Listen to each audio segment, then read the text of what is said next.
في ناس كتيره جدا تقول لي ايه لازمه الطبق الكبير ده؟ يعتبر اللي هو مترين او 220، ايه لازمته؟ طيب ده مش ده يعمل نفس الغرض ولا ما يعملوش؟ ده 70، ده الباور الكبير اللي هو كان بموتور ايام زمان يا جماعه. لو تبصوا كده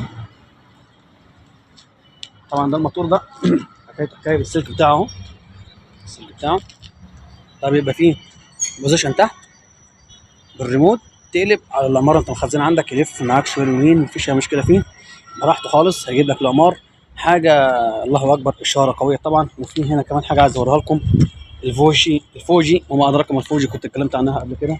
قطع الفوجي دي يا جماعه، بصوا القطعه عامله ازاي بتاعته.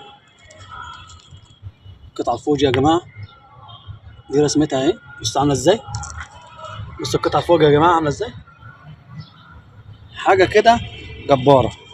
ده اشارته بسم الله ما شاء الله بتبقى في 95 وطالع، ده الصغير ده، وبتبقى اشارته في ال70 في ال80 يا دوبا. طبعا ده حاجه جامده جدا، طبعا ده حاجه جامده جدا، طبعا ده ده حاجه طبعا. الواحد كده بيشوف الحاجات دلوقتي بيستمتع. عارفين مستمتع بايه؟ بالجمال والحلاوه دي. يعني انت لما تلاقي طبق زي كده بالنسبه لنا كصناعيه وكشغل وعارفين قيمته، ده الذهب الكبير. عشان كده حبيت النهارده اعمل لك عليه فيديو صغير كده واقول لك ده فايدته. ده في الاقمار اللي هي يا جماعه بتبقى متحركه، ده يجيب معاك اشاره وانت نايم بقى ومرتاح. بصوا وانت نايم ومرتاح انا لسات نفسه هنا عندنا. ايه يا جماعه الحلاوه دي؟